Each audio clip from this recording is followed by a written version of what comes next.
Hey guys, Mr. B here. So today I'm not working on a car, but I am working on a hot water heater.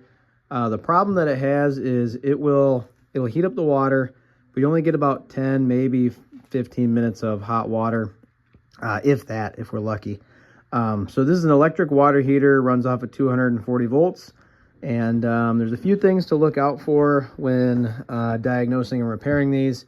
Obviously make sure the breaker is shut off. You got power coming in at those two wires there. We really have that covers that stuff up is these two blue covers, some Phillips screws, a little insulation, and some plastic covers. Got my breaker shut off right there, so that way it's safe. I've got my meter leads hooked up to both my power wires, hot wires, and we have no power. That is AC voltage coming in, so you want to make sure your meter is set to AC volts. This is a older model. It's 1994. So this is about 30 years old, but the tank itself isn't bad. It's a little rusty, but not leaking. I've never really had any issues with this water heater other than 5 years ago. We had a sediment buildup in the bottom because we don't have a water heater. Sorry, we don't have a water softener, and the bottom element went bad. And I suspect that that problem has occurred again with this water heater. So the way these are designed to work is you got your thermostat here, which is technically adjustable.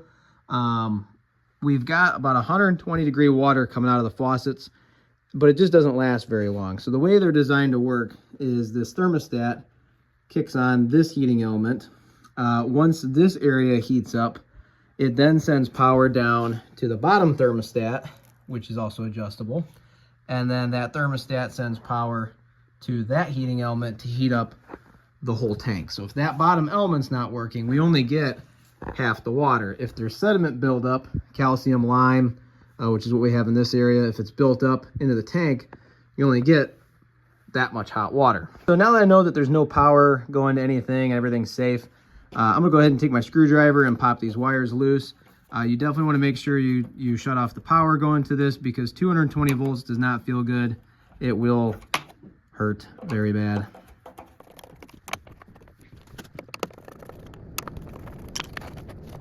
Connected. I'm going to go ahead and I'm going to use my multimeter. I'm going to ohm out the heating elements to see where they're at. Meter leads hooked up to both terminals of that heating element. We have 1.1 mega ohms on that heating element. The heating element, which I believe works, and it is at 13 ohms. So these are some of the parts I had just laying around, kind of waiting around until the day that I might need them. This heating element here is the one that's closest. It's compatible with a Richmond, which that one happens to be a Richmond. This one is the closest in wattage to the one that's already in there. They just thread into the side of the tank, right? So I'm gonna use this as my reference.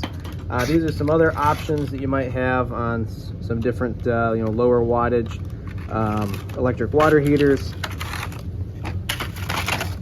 And then these are the new thermostats. I'm not going to really replace these today unless I need to, but technically speaking, the thermostat could go bad. Some people just replace all the parts at once. By doing this, you can rejuvenate this old water heater and it can work just like a new one. Is it as energy efficient? The sticker might tell you no, but honestly, the only thing these electric water heaters really are is just a couple of heating elements, a couple of thermostats. That's really about it. So as long as the tank is still good, they are worth repairing if it's something simple and easy to fix. All right, so I'm ohming out the new heating element, and this one's at 14-ish ohms, which is very similar to the one on the top. The one in the bottom here, it has way too much resistance. So what I'm gonna do is I'm gonna go ahead and shut off the main water supply, and I'm going to drain the tank and get the water out of this system and shut off the water to the whole house. And I'm gonna go ahead and pop out that heating element. Chances are there's probably sediment buildup in there as well, which I'll have to vector out. So before you go ahead and try and drain your hot water heater, you wanna make sure that the main water supply going into your house is shut off. This valve here is for my main water supply. That one's for my sprinklers, so I've got that one shut off. So you don't have to do this, but I'm gonna go ahead and shut off the water going to the rest of the house. Some systems don't even have this. That way it takes a little bit less time to drain the tank. Shut off my cold water go into the other faucets and sinks and showers. So down here at the bottom, I got this garden hose hooked up. That valve is nice. That valve's opened up. It had been draining there for a little while. Now it's clogged. I'm not too sure what the deal is, but it runs all the way down along the floor here. I've got some wood pushed onto the hose, so that way the level of the water in the hose is lower than the bottom of that tank. And then when it was draining, it was coming right out the end of that hose. So it stopped draining pretty quick. I'm thinking maybe the inside of this is clogged. So I did find it helpful to push this valve up right here, just like that. What it does is it allows airflow through the tank while it's draining. That way it drains out a little bit faster. All right, so now that I've got it all drained out, it's time to go ahead and take that heating element out there. Happens to be a 38mm socket. I'm sure a standard size would work as well.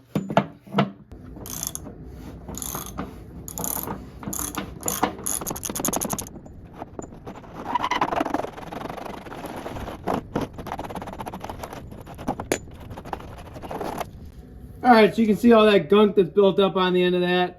All that calcium and lime deposits. That's clearly what's made this go bad. This wouldn't be the first time.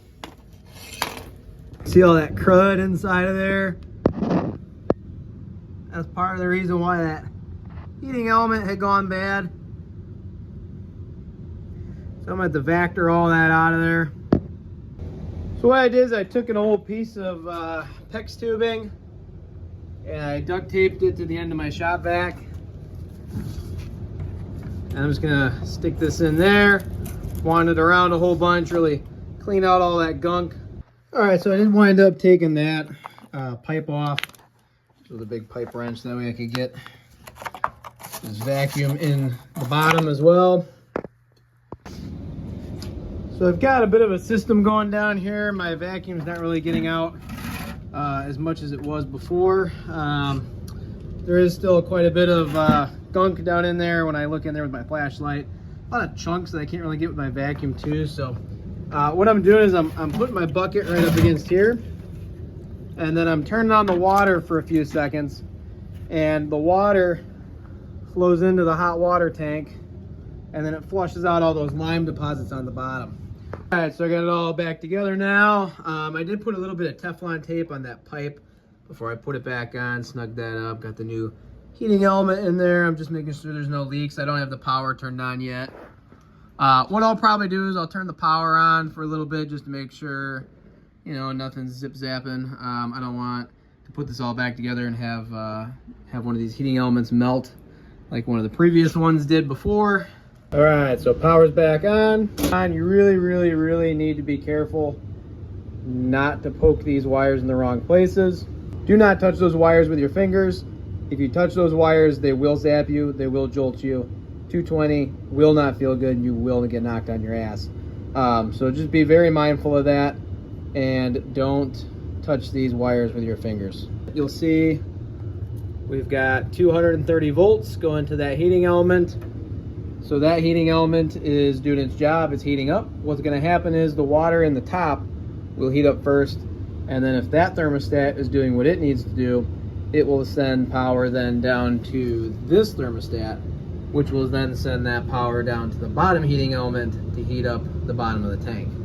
So I'm gonna let it sit here for a little while, let it warm up, and then come back to it and see if this thermostat is sending power down to that heating element.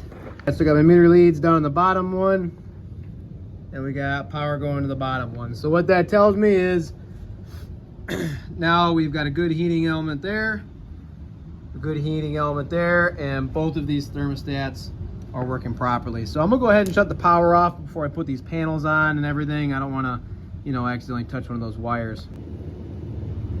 So now I got those plastic pieces on there. They help cover up the wires so they don't get touched by the brackets. It's got this insulation that goes in there, and then just a couple of screws to hold on the metal brackets, the metal covers. this is one of those situations where sometimes repairing your hot water heater might be more efficient and more valuable than just replacing it with a brand new one. I'm not going to lie, it did take me quite a bit of time to actually flush out all the sediment and crud on the bottom. A lot of effort with the vacuum cleaner, but overall it was worth it. The last time I had to do this was about 5 years ago, so if I have to do this every 5 years and all I have to do is replace that heating element, I'm still ahead of the game because a new hot water heater is not exactly cheap, especially these days. This one happens to be from 1994 and it's still going strong. So if you guys found this video helpful, please go ahead and like and subscribe. Thanks.